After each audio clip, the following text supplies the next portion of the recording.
Kicking off at number 5, we have the Church of Bible Understanding. Founded in 1971 by Stuart Trail, this communal organization was originally known as the Forever Family at its home location of Allentown in Pennsylvania. It gathered steam in the late 70s after moving its headquarters to New York, where it developed a controversial network of churches and communes and amassed over 100,000 members at its peak. Bizarrely enough, Trail's motive was to encourage members to break off contact with their families, forcing them into their communal lifestyle and working essentially as free labour for a number of businesses. These included a carpet cleaning business and a used van venture. The group has been accused of being a cult on numerous occasions, and it's suspected that their leader, Stuart Trail, became a multi-millionaire from the exploitation of young, vulnerable adults. In later years, after a string of controversies, its members dwindled to a few hundred, but recently in 2013, the church was accused of gross misconduct at a number of their orphanages in Haiti, despite claiming to spend $2.5 million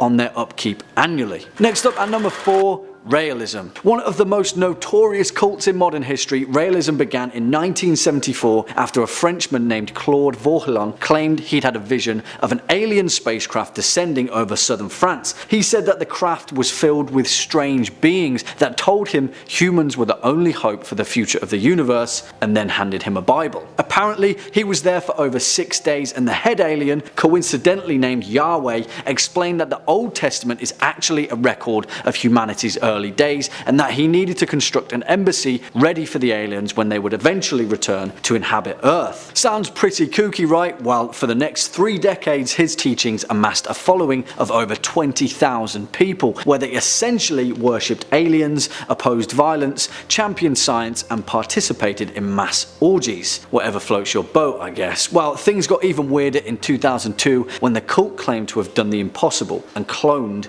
a human, a baby girl named Eve. Of course, everyone went nuts. Even the White House got involved. Lawsuits were filed, but the realists stuck to their guns and still to this very day claim to be still producing human clones. Coming in at number 3, Congregation for the Light. Now, the majority of this list are organizations that are happily out in the open, that try and amass as many members as they can, get under their leadership. Well, these guys like to do things a little bit differently. Strangely enough though, they like to be out in the open, avoiding the backwater compounds synonymous with many other cults, and instead having their headquarters deep in the heart of Manhattan. They're controlled by one all-powerful leader, Tom Bear, a 73-year-old Ohio native who denies that the light is a cult. He preaches bizarre racial theories regarding Aryans and Atlantis, preps his people for a doomsday event, speaks about complex mythology involving owls and squirrels, and has an all-powerful grip on the relationships and love lives of its members. The Congregation of the Light is an incredibly small cult, having only roughly 200 members, but the scary thing is how secluded the group are, with the majority of them being born into the light. Bringing us in at number 2, Happy Science. Happy Science, well, its name definitely doesn't reflect the tone of its actual nature. In fact, as far as terrifying modern cults go,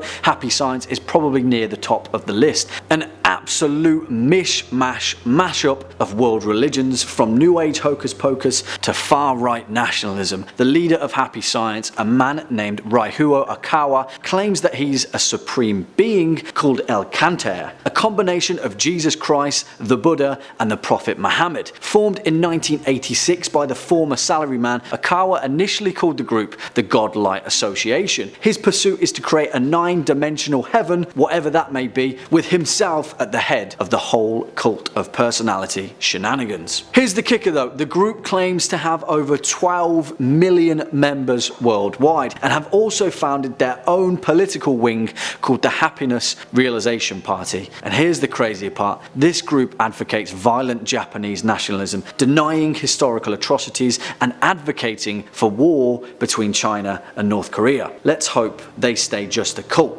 right?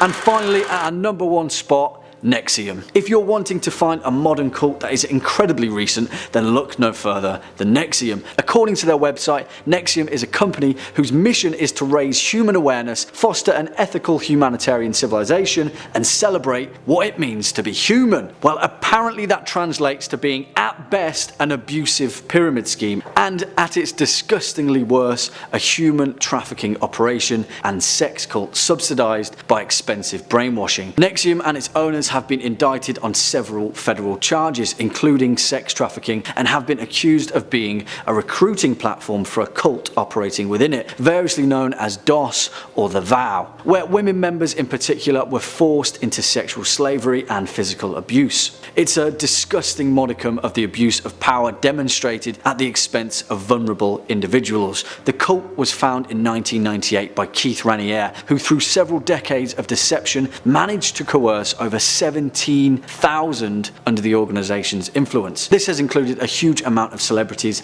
actors, actresses, models, and other public figures. The lid was fully blown open in March 2018 when Raniere was arrested and federally indicted, shortly followed by other important figures in the cult. Well, they go to trial in October 2018. Kicking off at number 5, Children of the Corn, 1984.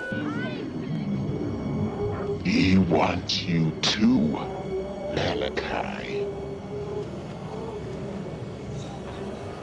Which is perhaps everyone's first horror brush with the concept of a strange fanatical cult of demonic, corn-zealous children out in the deep rural fields of Nebraska, which is oddly specific, but Children of the Corn is also iconic for a reason. See, the thing is though, despite some terrible acting and questionable special effects, this film worked at the time and still works to this day because of its concept. It's like Lord of the Flies meets The Omen. What if the children of a small rural town were corrupted by a demonic overlord? Children of the Corn is the answer to that question. Directed by Fritz Kirsch and written by George Goldsmith, the movie itself is based on the short story of the same name by Stephen King, and admittedly, it takes many liberties with King's narrative structure. But, and this is a big but, it's hard not to produce a cult classic 80s slasher when you have the basic recipe of the real core of this film. Creepy kids in wide-brimmed hats, wielding scythes, and staring out from behind the rows of corn, seeking more adults to slay to sacrifice to their aptly Kingian bloodthirsty deity. In fact, it's hard not to go wrong, especially when you have the incredibly unnerving performance from the then child actor John Franklin as the genuinely unsettling Isaac Kroner. Oh, and of course a direct reference to He Who Walks Behind the Rows, aka Randall Flagg himself. Like many of Stephen King's fictional works, Children of the Corn is a cautionary tale on the dangers of delusion and organised corruption, and that's why it's so damn good. Next up at number 4, The Ritual, 2017.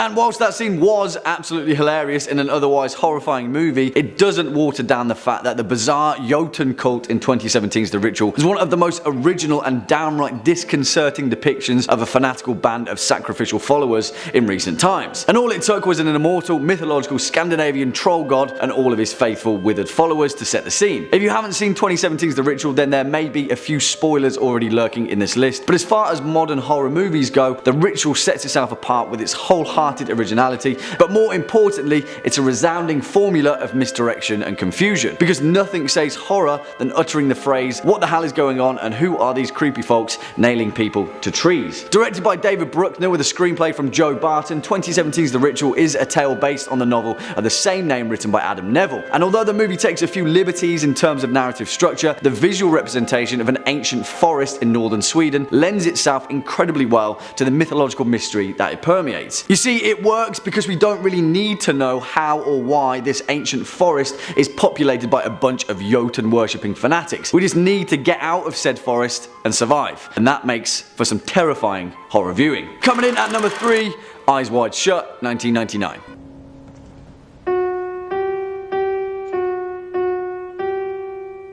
May I have the password, please?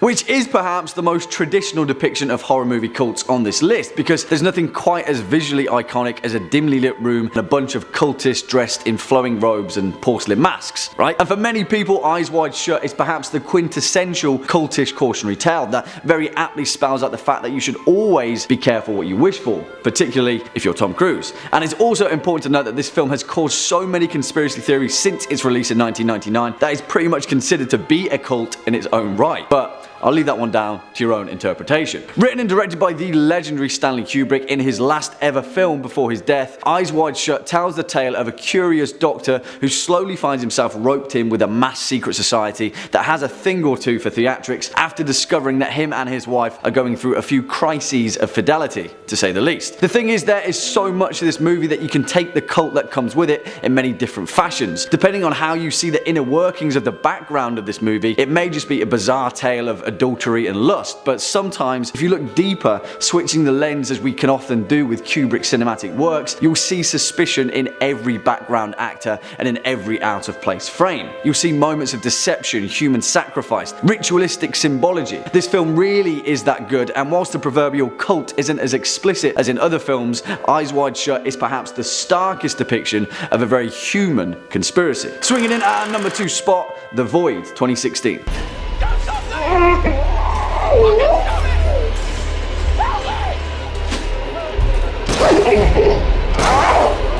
And it was only a matter of time before a Lovecraftian tentacle-worshipping sect of hooded cosmic void priests showed up, right? After all, isn't that what you came here for? Now, for the most part, 2016's The Void is an incredibly underrated horror movie, but as far as cults go, it's perhaps one of modern horror cinema's very best, and it does that with only a few handful of scenes, all of which are equally terrifying and equally awesome, may I add. If what you want from a cultist depiction of horror cinema is an ominous cabal of hooded figures holding torches on the horizon with the intention of summoning forth the end of all things through tentacled deities, dark skies and vistas of black pyramid empires, then look no further, because 2016's The Void is exactly that. Written and directed by Steven Kostanski and Jeremy Gillespie, we've covered 2016's The Void quite a few times on this channel, so we won't harp on too much about its artistic merit and rightful place as one of the best horror movies of this decade. But for those of you that haven't seen it, The Void is pretty straightforward in its execution. Cosmic void cult takes over a small town. No one, including the audience, realizes that survivors get trapped in the local hospital, slowly getting picked apart as a metaphorical and literal box of tentacled horrors gets unleashed. If you came for cults, The Void has them in spades. Give it a watch.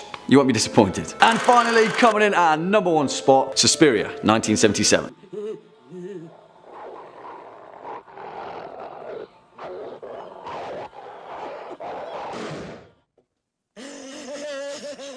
And whilst technically not a cult in the conventional sense, as it's a coven of mystical and mortal witches wrapped up in a supernatural conspiracy, there's no denying that perhaps the most perfect unraveling of an occult mystery in horror cinema comes within the beautifully vivid and equally horrifying events of Dario Argento's giallo masterpiece, Suspiria. Written and directed by Dario Argento and partly based on Thomas de Quincey's 1845 essay Suspiria de Profundis, this film is a mystery wrapped up in an enigma, stacked with symbology from the off, as well as also being one of the most visually pleasing horror movies of all time. But more importantly, it defined an entire age of horror fans and warned them to always check the credentials of the establishment the next time you sign up for ballet lessons. There are so many twists and turns in this film that I feel I won't be spoiling it by telling you there's a cult somehow involved, because although part of the experience is in the slow unraveling of the events of Suspiria, from the off you know that something is up with the Tanz Dance Academy, and that's pretty much established in the film's opening moments. What sets this particular strange establishment apart, though, is the pure ancestry that Suspiria alludes to. How far deep is this coven rooted? How vast is its network? And for many of us, these questions only serve to permeate more questions, and it's perhaps the main reason why Dario Argento's 1977 classic is still so important to horror cinema to this day. A coven cult. Of course it's number 1. Coming in at number 5, Gather the Daughters by Jenny Melamed. Jenny Melamed's debut novel, Gather the Daughters, transports readers to a post-apocalyptic post-apocalyptic colony ruled by tyrannical men. The futuristic community is shaped by sexism, censorship, and government-mandated procreation. The book has been compared to The Handmaid's Tale due to its depiction of female servitude. Now, as the novel's heroines come of age, they are confronted with depravity of the colony's traditions, and thanks to specific occurrences, a rebellion is sparked. Now, unlike The Handmaid's Tale, we're given very little information about life beyond the island the cult is residing on, with Melamed keeping us in the dark and just as frustrated as her characters. It's a captivating novel that inspires but at times sickens, but is mostly a meditation on the dangers of misogyny and fear.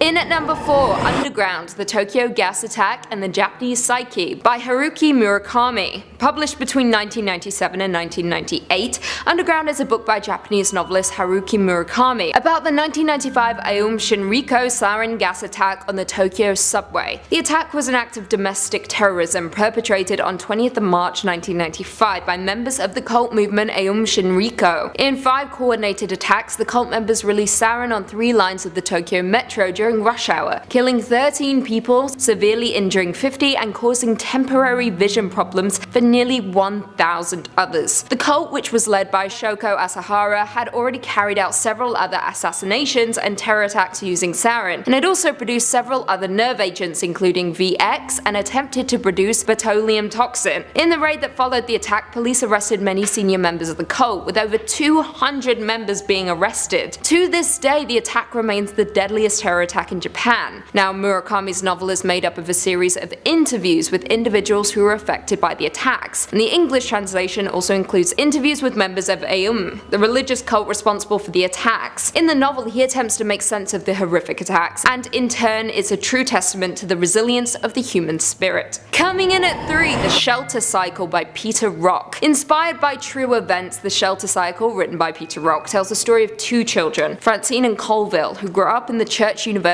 and Triumphant, a religion that predicted the world would come to an end in the late 1980s. While their parents built underground shelters to withstand the impending Soviet missile strike, Francine and Colville played in the Montana wilderness where invisible spirits watched over them. However, when the apocalypse does not occur, the sect's members are forced to resurface and grow up in a world they believed might no longer exist. Now, the depiction of the cult is harrowing, but what makes the book more unsettling is the depiction of someone who has survived it. Someone who, having lost his rudder, might be capable of absolutely anything. Now, as outsiders, we believe that when people escape a cult, they are safe, right? However, Peter Rock turns this on its head and examines how cults continue to live inside of us, evolving and changing over time. Coming in at 2, The Girls by Emma Cline. The Girls is a 2016 debut novel by Emma Cline and is loosely inspired by the Manson family and the murder of actress Sharon Tate. The novel itself is set in 1969 and focuses on 14-year-old Evie Boyd, who feels isolated and unloved and ends up spending the majority of that summer with a group of teenage girls on a ranch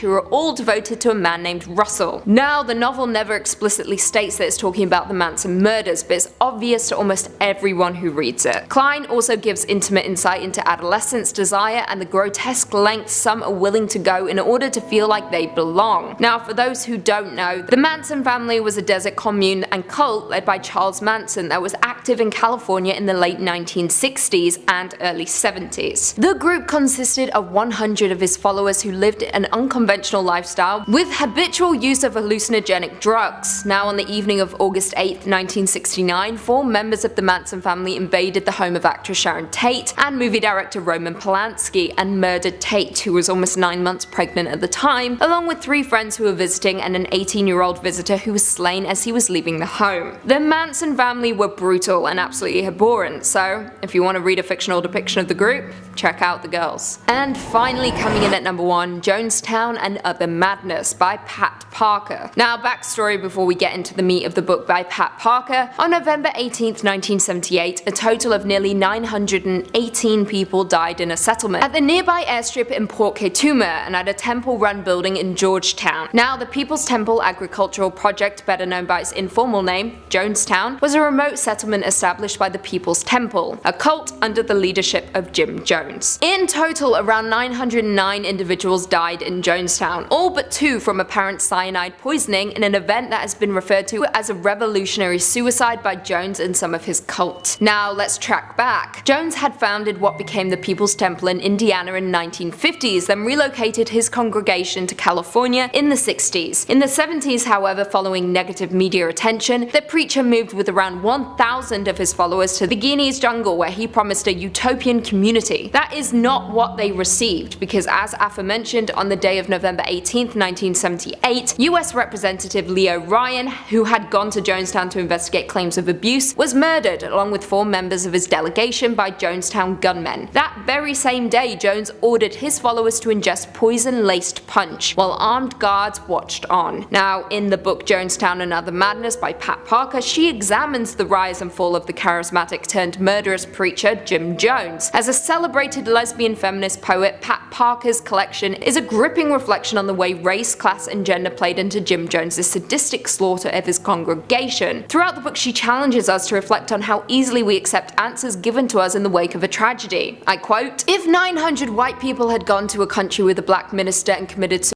would we have accepted the answer we were given so easily?" The book is fantastic and incredibly moving. Not just that, but it's also the perfect insight into one of the most notorious cults and infamous massacres. Coming in at number 5, Rosemary's Baby.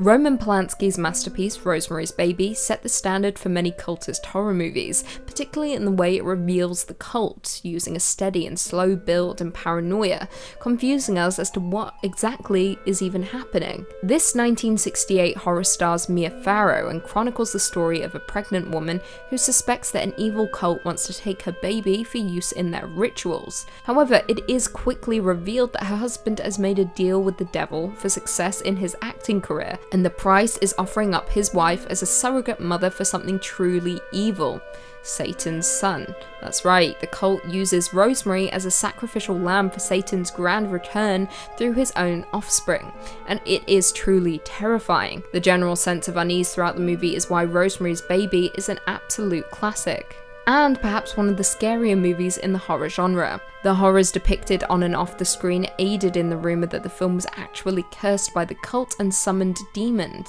with many incidents occurring off-screen to the cast and crew, including the slaying of Roman Polanski's wife, Sharon Tate, at the hands of the Manson family. Coming in at number 4, VHS 2 Safe Haven. Safe Haven is one of 4 sections in the 2013 anthology found footage sequel VHS 2, with the segment being directed by Timo Tjahjanto and Gareth Hugh Evans, and being the best section in the entirety of the movie. The plot follows a news crew composed of 4 members who infiltrate an Indonesian cult in the hopes of shooting a documentary about their mysterious activities. Inside the building, they find the walls adorned in bizarre symbols, school children in classrooms, and women dressed in white garments. One of the crew, Malik, then overhears that his fiancée Lena is pregnant with another crew member's child, Adam. Things then descend into total madness. The deeper the crew go inside the building, with Lena being abducted by several women, with the cult hunting down the crew members for sacrificial reasons. Now, with only 29 minutes to play with, Evans and Tjahjanto don't hold back, not even for a second, with the segment being insanely action-packed and gore-filled from start to finish. Not to mention it builds to an insane, gore-soaked climax that will shock the audience. Cult are successful in their demon summoning, with the beast making its grand appearance towards the final moments of the movie, and it does not disappoint. Coming in at number 3, we have Children of the Corn. Children in horror movies are already creepy, but put them in a cult composed solely of children, then you have a recipe for absolutely terrifying scares. Children of the Corn, based on the book of the same name by Stephen King, is a supernatural folk horror starring Linda Hamilton and Peter Horton, and is set in a fictitious rural town of Gatlin, Nebraska. The film tells the story of a malevolent entity referred to as He Who Walks Behind the Rose, which entices the town's children to ritually murder all the town's adults and a couple driving across the country to ensure a successful corn harvest. As the couple arrive in the small, seemingly abandoned town, they discover the congregation of children led by a girl named Rachel, with them performing a cultural birthday ritual for Amos by drinking his blood from a pentagram-shaped cut on his body. Amos has turned 19, therefore is considered old enough for his passing, joining their god in the cornfield. Now, while the movie as a whole was a little disappointing, it does deliver on the horrors of cults. Not to mention there were 7 sequels, with the first being far superior. The cult movie in turn gained a cult following, with it being a hit among movie lovers. Coming in at number 2, we have Hereditary. One of 2 Ari Aster movies on our list, Hereditary was a surprise horror movie, with the reveal of its cult being kept a secret for much of the movie, making it incredibly unexpected when it begins to unfold. Released in 2018, Hereditary is Ari Aster's directorial debut, with it starring Toni Collette and Alex Wolff as a family haunted by a mysterious presence after the death of their secretive grandmother. However, what begins as a sober family drama very quickly descends into a crazy supernatural horror. What begins as a slow burn quickly catapults into a disturbing horror after an incident involving the family's son and daughter, leaving viewers covering their mouths. As a result of the incident, the mother, Annie, is forced to turn to a support group member, Jones, for support, learning ways she can contact the realm of the supernatural. However, this has devastating consequences, with her awakening something that should never have been awoken. Viewers very quickly learn that a demon-worshipping cult are the true causes of the family's misery and pain. Worse still, Ari Aster plants Easter eggs throughout the movie as a way of warning us of things to come. However, saying that, most of us may have missed these subliminal messages, but what I can say is, the wall-crawling demon was revealed long before the last 30 minutes of the movie, with the cult being there all along, watching the family and waiting for their moment. The cult in Hereditary are worshippers of Paimon, one of Lucifer's most obedient devotees, who rules 200 legions of angels, and is connected to the Tree of Death, hence why the treehouse in Hereditary is so important. The summoning of Paimon is gradual throughout the movie, but when he finally arrives and seeks solace in the body of one of the characters, well, it's enough to send shivers down anyone's spine. And finally, coming in at number 1, we have Midsommar. There are few things more terrifying than a cult in horror movies, a group of people devoted to a dark higher power who will do absolutely anything to appease the deity. No movie displays this as effectively as Ari Aster's Midsommar. Released in 2019, Midsommar is a folk horror film starring my queen, Florence Pugh, and follows a group of friends who travel to Sweden for a festival that occurs once every 90 years, only to find themselves in the clutches of a pagan cult. Now, unlike Ari Aster's Hereditary, Midsommar lays out its intentions from the very start of the movie. The movie kicks off with Dani discovering the death of both her sister and parents, with the incident putting a strain on Dani's relationship with her already distant boyfriend Christian. Not long after, she learns that Christian has planned a trip to Sweden with his friends to attend a midsummer celebration at an ancestral commune, so the group packs up and heads out. Things very quickly descend into madness, with the group arriving and being met by a large group of white cult members in a very peculiar white outfit, with Dani realizing that something isn't quite right here. However, her concerns are proven correct when 2 commune elders die by senicide via leaping from a cliff top. When the male elder survives the fall, the cult mimics his wails of agony and crushes his skull with a mallet. Yeah, things aren't fun in Sweden right now. Now, without ruining much more for those who haven't watched it yet, the cult does what is necessary to summon the dark higher power that they worship, with the American tourist being used as a sacrifice for the demon. Now, more interesting still, while this movie isn't entirely based on a real cult, director Ari Aster does describe it as a stew of sorts. I quote, "We're drawing from actual Swedish traditions. We're drawing from Swedish folklore. We're drawing from Norse mythology." All in all, Midsommar successfully draws on the disturbing conventions of cultist horror to generate a sense of dread and unease, making it my favourite folk horror movie and cult horror movie of all time. Number 5 on this list is Sarah Edmondson. Sarah Edmondson is a Canadian actress who's known for her roles on The Vow, Geronimo Stilton, and At Home in Mitford. She's also known for having been part of a cult. Listverse says, Sarah Edmondson, a young actress, had been searching for a newfound purpose in her life when she boarded a cruise designed to explore spirituality. She did not know that it was a front for the infamous cult NXIVM, nor did she know that it would dictate the next 12 years of her life. During her time in the cult, she climbed the ladder into a position that gave her immense wealth. The power she found herself in was exciting, and it was not until she was inducted into the secret subgroup of the cult that it didn't feel like a positive experience. When she was branded with the letters of the founding members of the cult, she decided that she'd had enough. She became a whistleblower on the cult, drawing worldwide attention to the famous actors and actresses involved in the pyramid scheme and trafficking cult. Sarah Edmondson went on to write a book, scarred, but it's a bit troubling. She lured many young women into the cult, but her book seems strangely void of guilt or remorse. Instead, her writing is self-indulgent and gossip-filled. Though she was certainly abused within the cult, she was not blameless for her own wrongdoings. Interesting. If what Listverse says is true, then Sarah might not have been completely from blame for some of the stuff that happened in this cult. I looked into some of what the cult did, and it was not good, guys. This cult was rotten to the core. The founder, Keith Raniere, finally got his though. He was recently sentenced to 120 years in prison. Number 4 on this list is Brielle Decker. Brielle's story is one that is truly moving. Brielle is a true hero.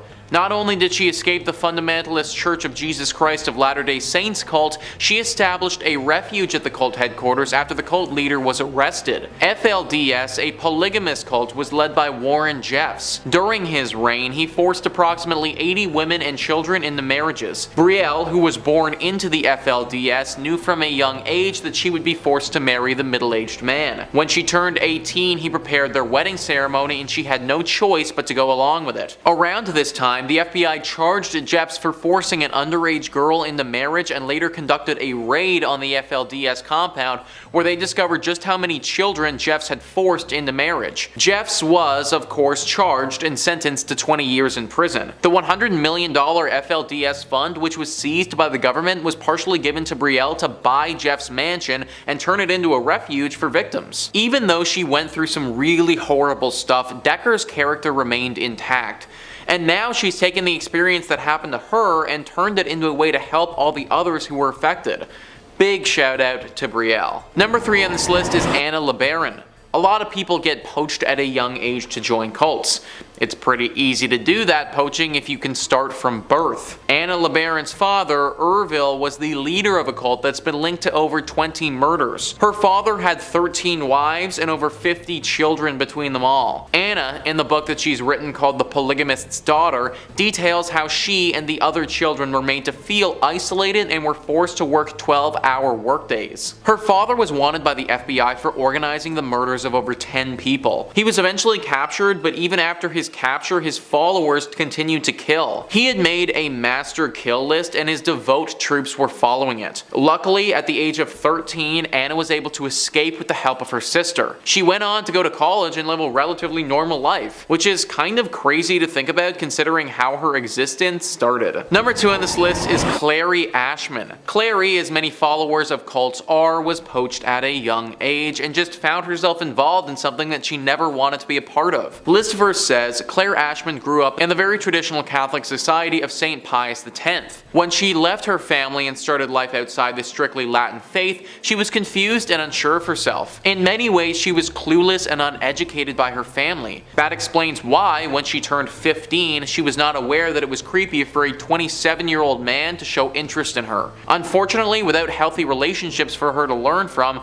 Claire accepted a marriage proposal from the man. Shortly after their marriage, her husband discovered the Order of St. Charbel, and Claire found herself smack in the middle of a doomsday cult. Claire was even more confused when she was selected as a princess of the church and was destined to marry the cult leader. For 6 years, she grappled with the controlling hand of the church and her husband until one day she got her hands on a book called The Beautiful Side of Evil, which first unveiled the term cult to Claire. She understood at once that she was in a cult and began learning about how to open a bank account, how to sign a lease on an apartment, and how to be free. After learning more about how to survive outside the cult, Claire escaped.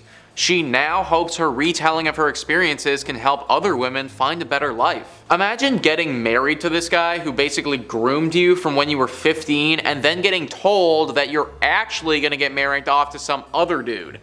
Meanwhile, you have no idea what a bank account is or like actual real life is. It's so good that she found that book and was able to realize that this isn't how life is supposed to go. I can't imagine how bad things would have got if she had never found it. And finally, number 1 on this list is Rebecca Stott. Rebecca is once again another story of someone being born into this and just thinking that this is what life is like until finally being told otherwise. Listverse says, author of In the Days of Rain, A Daughter, a Father, a Cult, Rebecca opens up about her upbringing. She and her families were members of a religious cult, the Exclusive Brethren. In an interview with NPR, Rebecca stated that rules were enforced with intense interrogations about your sins, and that punishments would often include isolation that could go on for weeks. Rebecca details the anger she was forced to bottle up and how silent she was forced to be around men. When the cult leader, Jim Taylor Jr., was found sleeping with a young married member, the entire cult ruptured. 8,000 members left the cult, including Rebecca's family. But that did not mean her hardships were over. Rebecca described the overwhelmingness of the outside world with a sense of vertigo. All the rules of her old life spun around as she took more and more steps away from their binds. It took a very long time for Rebecca to grow less shell-shocked by the world, and to this day she cannot bring herself to open a Bible, which makes a lot of sense. By the time Rebecca was just 6, she had undergone at least 3,000 hours of forced Bible study. Being born into something like that must be so hard. I imagine that she's dealt with feelings of inadequacy her whole life. Also, getting shoved inside an isolated room for time if you misbehaved is pretty whack, guys, and not something that anybody should want to be a part of. Very glad that Rebecca managed to make it out with her life still left to live. Number 5 on this list is Happy Science. Kind of a fun name that they have there for sure, but maybe not the funnest of cults. Ranker says, if you're looking for a mashup of world religions, New Age, hokum, far-right nationalism, and infrastructure spending, then Japanese cult Happy Science is for you. It was founded in 1986 by Ryoho Okawa, a former salaryman who was enraptured by a group called the Godlight Association. He soon formed his own cult of personality called Science of Happiness and changed its name to Happy Science a few years later. Okawa believes he is the human incarnation of a supreme being called El Kanter, who combines Christ, Buddha, Muhammad, and every other prophetic deity to create a 9-dimensional heaven with him at the head. He's also created a massively complex mythology of New Age nonsense while simultaneously founding a political wing called the Happiness Realization Party. Here's where the strangeness goes into overdrive though, as his party advocates a vicious Japanese nationalism devoted to denying historical cruelties, advocating conflict with China and North Korea,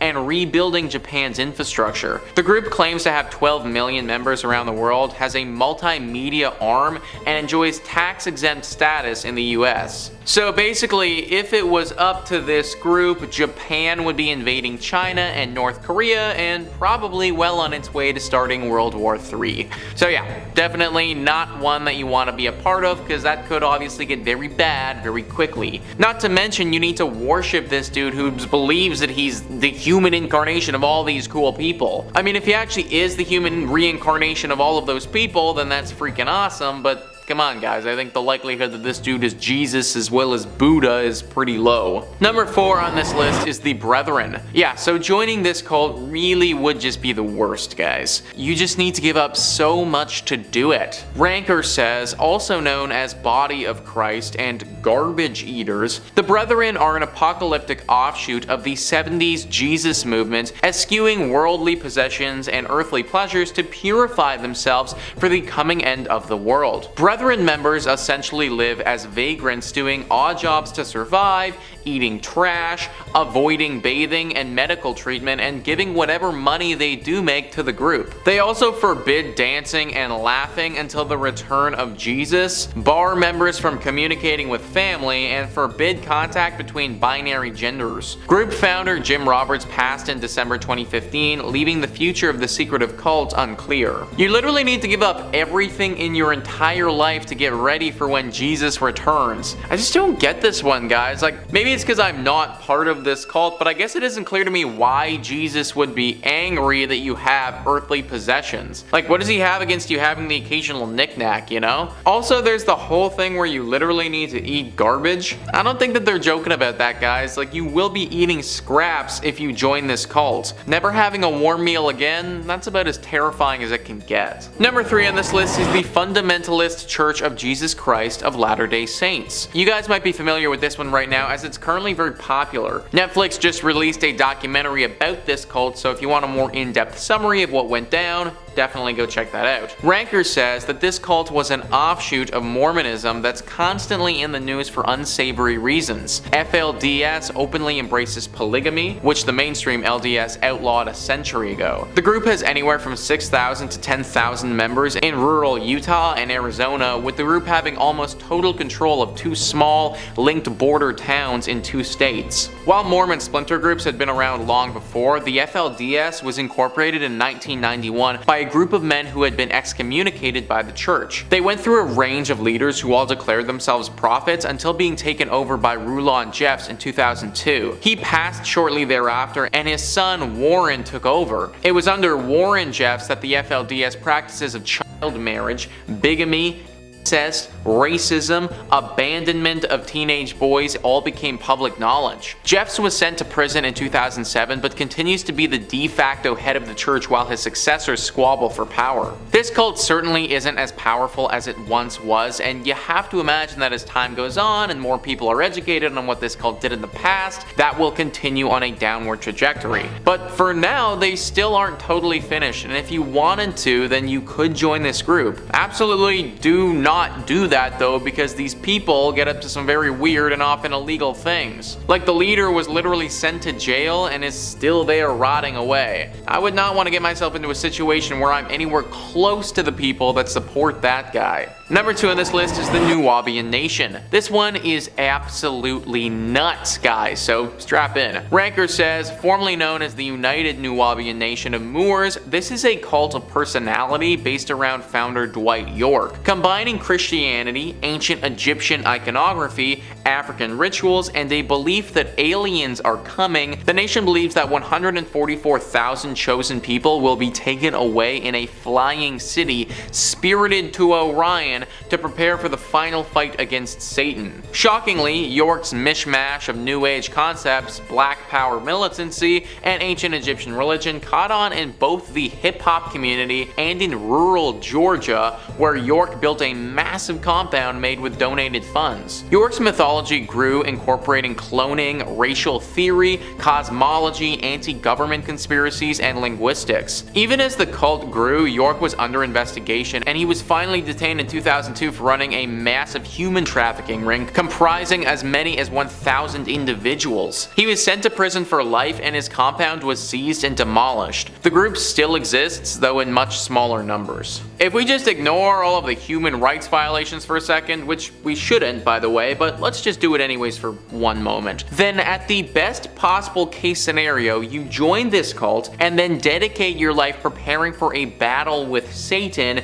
that you may not ever have, because not only is that crazy, but you might not even be in the 140,000 people who gets picked to have said battle with Satan. Like, this just doesn't make any sense at all, guys. Then we add back on all of those human rights violations and all the other stuff that York was sent to jail for, and you get one sick and twisted cocktail that is this cult. Number 1 on this list is Church Universal and Triumphant. Yet another cult of personality in New Age clothes, the CUT was founded in 1975 as an offshoot of a different movement, Summit Lighthouse. Founder Elizabeth Clare Prophet pitched herself and her husband as messengers of the Ascended Masters, a set of spiritually awakened ancient beings central to the Theosophy belief system. They also threw in elements of Christian Science, the I Am movement, and Mormon-style doomsday prepping. The prophets grew wealthy enough to buy large spreads in the Santa Monica Mountains and Montana, while members drove themselves into debt building fallout shelters and paying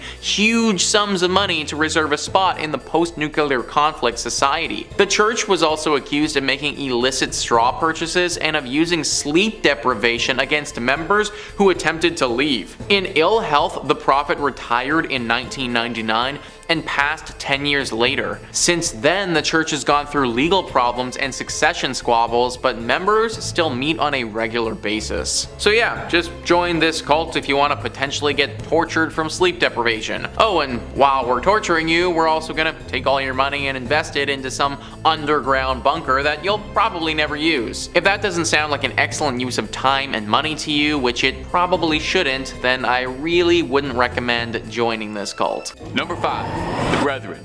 Do you feel like the modern world has got you down? Got you running around feeling overwhelmed? Perhaps you need a break from it all and you want to get away.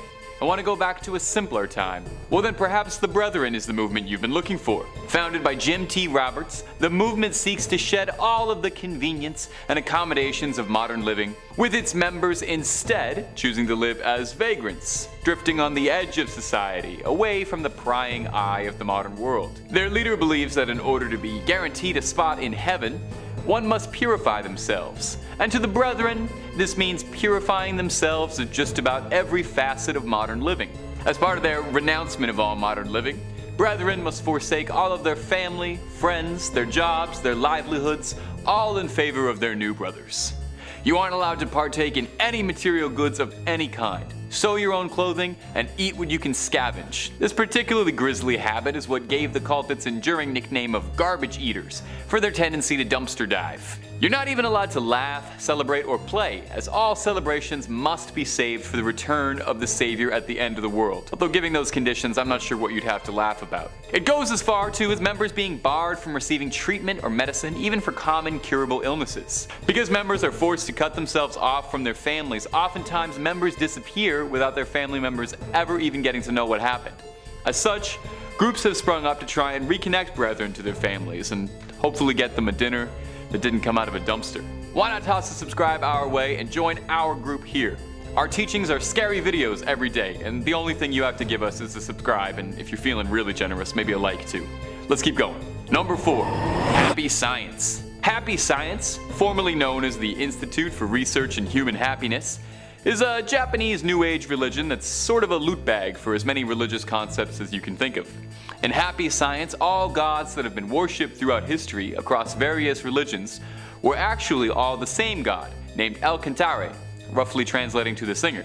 The group's founder, Ryoho Okawa, just happens to be the incarnation of all these holy deities manifested as one man. He also claims to have the energies of various celebrities inside him, including Freddie Mercury and former US presidents. The group preaches happiness, obviously. Following the group's mantra, in order to obtain happiness, one must practice the principles of happiness known as the fourfold path: love that gives, wisdom, self-reflection, and progress. Now, Happy Science isn't just some fringe group in a tent in the backwoods. Rough estimates suggest that the group pulls inwards of $45 million a year. Sounds like there's some kind of profit happening here. That's a little pun for you.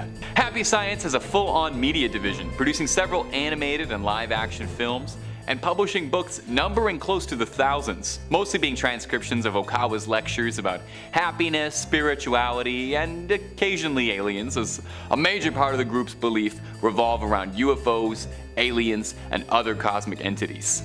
The group is fairly widespread, boasting temples across the world and various continents. The group's statistics claim that there are 11 million members worldwide, although more conservative estimates put it around 30,000 worldwide. Regardless, Happy Science is something that's clearly making a lot of people happy. Number 3. Realism. Realism is the teaching that humanity was birthed by a hyper-advanced race of aliens called the Elohim, who genetically engineered us as their children. Our most famous religious leaders over the years were Elohim human hybrids, whose wondrous abilities and powers were mislabeled as prophets. It's said that by 2035, if realism's followers have achieved the tenets correctly and fulfilled the movement's teaching by spreading its message and building an embassy to welcome its 39 prophets, the group rose to prominence in the 1970s when its leader, Claude Vorion, who called himself Rayo, claims he had an experience with a UFO where a spacecraft flying overhead was full of beings who told him about humanity's future and past and handed him a Bible and told him it was his mission to build that embassy. Now, all of this sounds like pretty standard cult stuff, worshipping aliens who are secret progenitors, but where things get pretty interesting and worthy of note is that around 2002, a company called Clonaid, with direct ties to realism, claimed to have done the impossible and cloned a baby girl, appropriately named Eve. Immediately, it spurned all kind of controversy, led to several investigations, discussions about the ethics and morality of the situation. But despite all this, no actual evidence of the clone baby ever came up. Eve isn't the only alleged baby birthed this way through Clonaid, with several claims of Clonaid brand clones being produced since the original story in 2002, all with dubious claims, including controversial rapper Kid Buu, who claims to have been born there. So either Eve is still hiding somewhere, or maybe it was a bit of an exaggeration. Regardless, Clone Aid charges up to $200,000 for their services, which might seem a bit expensive, but hey, you're getting a great deal on a clone. You're gonna make your money back on that. So if anyone's got a piggy bank just weighing them down, please send me a message and then get back to me and introduce me to you and your clone. Number 2, the Church of Bible Understanding. Hey, real quick for me, what's your favorite Seinfeld episode? Yeah, I probably could have guessed it was the comeback or the contest, and those are both great answers. But what about the checks, where George gets involved with that group of carpet cleaners who end up trying to recruit for a cult, and he's all mad they want his boss, but they don't want him? That's the kind of shenanigan that could only happen to Costanza. Turns out that episode was based on a real group called the Church of Bible Understanding, although at the time they were going by Christian Brothers Carpet Cleaners, no doubt where the idea came from. This undertaking was one of the group's many noble business ventures, including a used van business and a New York chain of used antique stores. Like most cults, the group was led by a charismatic figurehead, one Stuart Trail, who maintained to his followers that only he was capable of understanding the Word of God and understanding how to annoy George Costanza. Their leader was expelled from the Pentecostal church he worshipped at in the early 70s, and after his expulsion, refused to give up the dream and formed his own church, promising a communal lifestyle of salvation. And if reports from former members are to be believed, hard work for below minimum wage. Members were isolated from their friends, families, and communities and encouraged to devote themselves wholly to the church. Besides a less than flattering appearance on Seinfeld, the group most recently made headlines after an orphanage they built in Haiti had burned to the ground, after several claims that orphanages the group had been producing in Haiti had been extremely substandard, shoddy, overcrowded, and dirty. The leader, Stuart Trail, passed away in 2018. Current estimates suggested the group has dwindled down from thousands of members in its heyday to just dozens now. And there's no word if Larry David was ever a member or associated. Number 1, the Nuwabian Nation. Dwight York had a dream. Like many Americans, he believed in simple things, like amassing an army to help him fight Satan amongst the stars. Let me back that up for you just a little bit and introduce you to the Nuwabian Nation, or the United Nuwabian Nation of Moors. Adding just a twist of Christianity, African rituals, and a heavy dose of Egyptian mythology mixed with aliens, Dwight York had a perfect recipe for a wild cult story. The nation believed that they needed to prepare themselves for an inevitable duel of the fates among the stars, and that the 144,000 chosen ones would accompany Dwight into outer space for the fate of the galaxy, zooming away on a flying city to Orion to fight Satan. Now, I have no comment about any of that. Maybe it was the cult of personality, maybe it was the promise that you could potentially get involved in a Star War, but this was a surprisingly popular movement around rural Georgia, where York built up a massive compound that looked a bit like a pavilion out of your favorite Egypt-themed amusement park, and bringing in members in droves. As the numbers grew, the mythology grew, incorporating cloning, racial theory, anti-government conspiracy, and a whole lot more. But the dreams of the Starfarers would be cut short when an investigation in 2002 revealed a horrifying truth: that their leader Dwight York was involved in a massive human trafficking operation said to have been comprised of as many of 1,000 people. On May 8, 2002, the Sheriff's Department of Georgia, with the aid of the FBI, shut the entire operation down. York was arrested and sentenced to a life sentence where he's still serving out his 135 years. One Georgia sheriff involved, Sheriff Sills, described the trafficking operation as the best kept secret in Georgia I'd seen in my 47 years as a police officer. The compound was seized and swiftly destroyed.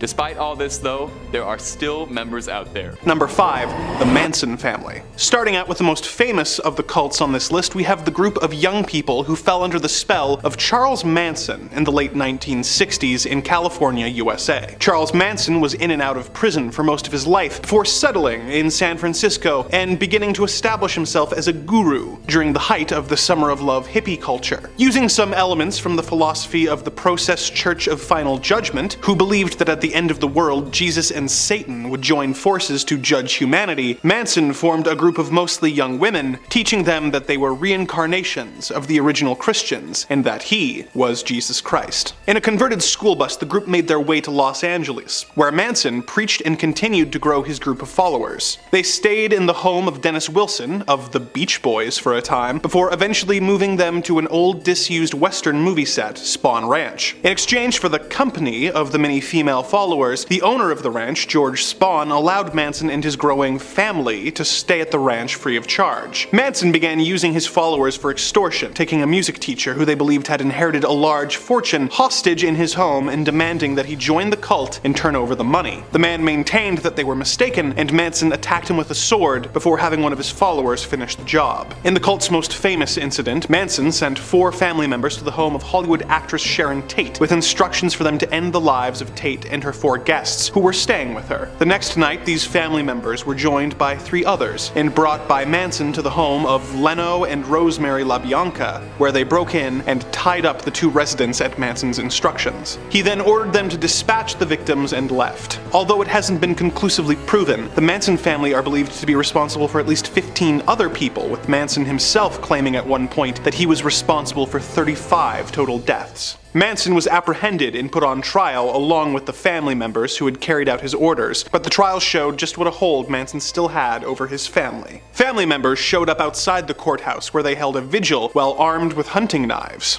They threatened witnesses, setting fire to one man's van while he was still inside it. The trial itself was also a wild time, with one of the defense attorneys who Manson disagreed with going missing and being discovered murdered, and Manson at one point leaping over a table to try and attack the judge while the other defendants began chanting in Latin. Manson and the murderous family members were sent to prison in 1971. Manson remained in prison until his death in 2017. Number 4. Om Shinrikyo. This Japanese doomsday cult started out as a simple yoga and meditation class, which was founded by Shoko Asahara, using his bizarre interpretations of various forms of Buddhism, Hinduism, Christianity, yoga, and the works of Nostradamus. In 1992, Shoko published a book that claimed that he was not only Christ, but Japan's only enlightened master. He claimed that he had the ability to take away the sins and bad deeds of his followers and transfer spiritual power to them. As is the case in a lot of cults, he claimed that doomsday was fast approaching and that everyone except his followers would be killed. The movement grew, eventually getting enough members to be considered an official religion. Membership continued to grow, but rumblings began emerging that some members were being tricked into joining, were being forced to donate large sums of money, being held against their will, and in one case even murdered when they tried to leave. An anti-cult lawyer tried to sue the group and soon went missing with his wife and child. Things escalated even further in 1993 when the group tried to use a machine to pump anthrax onto a neighborhood in Tokyo. Although thankfully, the group had stolen the wrong type of anthrax and no one was hurt. Due to the failure of the anthrax, the group began manufacturing sarin and VX nerve gas, which they used in their subsequent attacks. In 1994, the group used a converted refrigerator truck to release the gas on a neighborhood where judges, who were presiding over a lawsuit against the group, lived. 500 people were injured and 8 died, but the attack was not linked to the cult at the time. A few months later, the brother of a member who had escaped was kidnapped, dispatched by the group, and disposed of with a microwave-powered incinerator. He had left a note saying that should he go missing, the group was responsible. Asahara was trying to manufacture weapons, and in order to distract the police, had some of his followers carry out a devastating attack. On March 20th, 1995, Om members boarded 5 separate trains in Tokyo subway system and released sarin gas, resulting in 13 people dying, 54 being seriously injured, and between 980 and 6,000 people being hurt. This distraction backfired, and the police raided the group's base at the foot of Mount Fuji and discovered explosives, weapons, biological warfare agents, and even a Russian military helicopter. Over 150 cult members were arrested. The next month, a burning paper bag containing a hydrogen cyanide device was found and defused. Had it not been found in time, over 10,000 people could have died. Several other similar devices were found in the days following, and more disasters were averted. Asahara was eventually arrested as his cult continued to attack people connected with the investigation, sending bombs in the mail to the governor, resulting in his secretary's fingers being blown off. In October of 1995, the group was stripped of its religious status and went bankrupt, but it managed to rebrand and still operates in a limited capacity to this day. Asahara and the 12 other cult members who had been found responsible for the attacks were arrested and held until their executions in 2018. Number 3. Heaven's Gate. Not to be confused with the 1980 Western that flopped so hard that the director-driven film era in Hollywood was brought to an end. Heaven's Gate was an American religious movement founded in 1974 by Bonnie Nettles and Marshall Applewhite, otherwise known as T and Doe. T met Doe while working at a hospital in 1972 when Doe was visiting a sick friend. Doe was really into biblical prophecy, and upon meeting the woman, felt that she was so familiar that they must have met in a past life. On the other hand, she claimed that aliens had told her that they would one day meet and that they had a divine mission to accomplish. You know, just like the Blues Brothers. The two studied religious and science fiction texts together, eventually coming to the logical conclusion that Doe was a reincarnated Jesus and that they had been chosen to fulfill the prophecies of the Bible, and that they had been given higher level minds than most folks, and were the two witnesses described in the book of Revelations. They were pretty sure that they would die and be resurrected, at which point a UFO would show up and take them away. They had trouble getting followers until they began advertising meetings where they claimed that aliens wanted volunteers for an experiment, which would result in the subjects being brought to a higher evolutionary level. They recruited over 100 members who they traveled the country with before becoming reclusive. Bonnie Nettles, aka T, died of liver cancer in 1985, and Marshall Applewhite, aka Doe, became the sole leader of the group. In 1996, the group rented a home in Rancho Santa Fe in California, which they referred to as the Monastery. In 1997, Doe made a video message claiming that they had to evacuate Earth by taking their own lives as Heaven's Gate was closing, and by dying, they would be taken by a UFO to a higher level of existence. Doe and 38 other cult members then dressed in identical black shirts with armbands that read Heaven's Gate Away Team, as an extremely macabre Star Trek reference. All of them were also wearing Nike Decades, as the group apparently had adopted the company's slogan of Just Do It as a personal slogan. The group then covered their heads with plastic bags and asphyxiated. They did this in 3 tiers so that the remaining members could take off their bags and arrange their bodies with dignity. In an interesting bit of trivia, in the aftermath of this incident, the Nike Decades have become a highly sought after collector's item due to their involvement in the incident, because of course they are. Number 2, the People's Temple Agricultural Project. Founded by Jim Jones in Indiana in 1955, the People's Temple preached that those who remained drugged with the opiate of religion had to be brought to enlightenment with socialism. Of course, this wasn't the fun Bernie Sanders socialism where everyone gets to go to college. Jordan's main influences were people like Chairman Mao and Joseph Stalin. He was driven out of Indiana due to having integrationist beliefs and went to California, where he became involved in local politics, helping George Moscone become mayor of San Francisco in 1975. As a result, Jones was made the chairman of the city's Housing Authority Commission, which allowed him to rub elbows with the wealthy and powerful. After some backlash from local newspapers and fears of a police crackdown, the group set up a commune in Guyana, which was a small and poor enough and independent enough country that Jones thought he would be able to easily get political influence and protection. With the approval of the local government, the group began building their commune, which they called Jonestown. He made a deal with the government that would allow hundreds of cult members to enter the country, but very difficult for them to leave. At its peak, Jonestown had about 900 people living in the small commune. Jones became more and more unhinged, controlling the media the group were allowed to consume, lest they be subjected to a movie that wasn't pro-Marxist. He made everyone in the commune work long shifts, 6 days a week.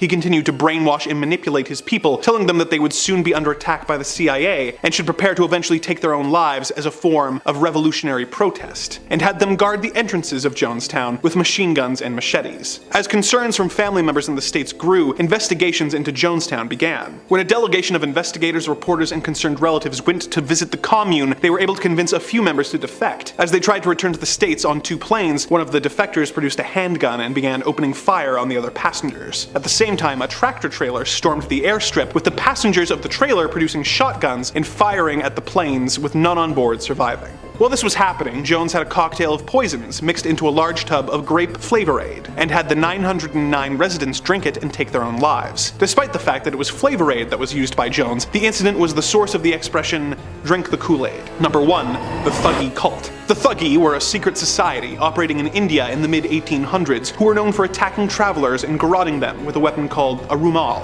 Its members were trained from childhood in its use. They considered efficient and quiet acts of murder to be the greatest accomplishment possible. They would follow groups of travelers until they made camp, at which point they would attack. Word of the Thuggee began to grow as numerous bodies began to be discovered in wells around the countryside. However, the Thuggee were not attacking their victims simply to take their valuables. The number 1 rule of the cult was not to shed any of their victims' blood, as they were actually human sacrifices for their god, Kali. The Thuggee believed that constant indulgence in vices was the only way to become closer to and achieve union with their god. During the time that the cult was active, over 30,000 people were attacked by the Thuggee and sacrificed to Kali. British officers were tasked with eliminating the cult and began mapping out the cult's attacks in order to predict where the attacks would likely take place and set traps for the Thuggee while disguised as merchants and travelers. Between 1830 and 1841, at least 3,700 cult members were captured, effectively ending the group. Many were put in prison for the rest of their lives, with 500 of them being hanged. Without exception, all of them that went to the gallows showed no emotion or remorse, often requesting to put on their own nooses themselves. When asked if he was sorry, one member who claimed to have the Thuggee record for most victims at 931 responded that no one should ever feel bad for following their trade. The term thug is still used to this day to describe a brutal criminal, and the group is remembered for their various appearances as villains in films over the years, such as when they were depicted by Steven Spielberg in Indiana Jones and the Temple of Doom.